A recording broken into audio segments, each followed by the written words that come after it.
About to strip the smooth muscle off. I've already identified which side the smooth muscle is, and what I've got here is a tissue culture plate that I've coated in PDMS. It's like a silicone base.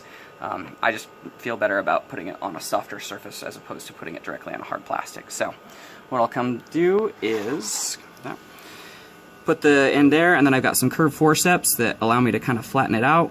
And then what I like to do is for this first pass, just kind of go long and light to just trying to flatten the thing out. So then you got a nice long flattened intestine, and then basically just kind of drag, kind of lightly feather the razor blade. You don't want to tilt it too much or else it won't pull it off, but if you don't tilt it enough, it'll really start to grab and tear. It's just something you kind of have to play with.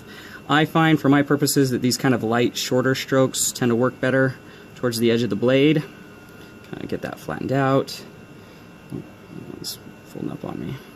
But then a lot of the epithelium's coming off too. I don't know how that's going to affect your purposes, but just slowly move your way down. And if you see a hole, just be a little bit more careful with it. And then I'm not sure how this is going to affect the viability of the smooth muscle, if it's better to do soft and light like this for you, or if it's going to be better to apply a little bit more force.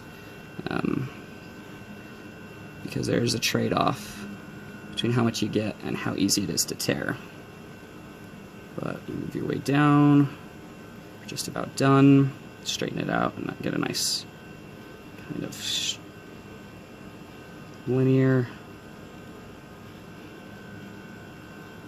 And just like that, you are now done. And you can see over here towards the top of the plate, we have the lamina propria. Most of the epithelia is missing and all of the smooth muscle is. And then you can come down fishing here towards the bottom of the plate. And you get this nice long single piece of smooth muscle. Sometimes it broke there in the middle for me, but essentially that is one giant chunk of smooth muscle. I also removed the mesentery, but most of the time I can get it in one piece. This one came off in two, but you get the idea. And then you can just put that in your dish, wash it up, and put your lamina propria where you want it. We usually do a chelation to remove the crypts and whatever else epithelium might not have come off. But there you go, that's how you do it.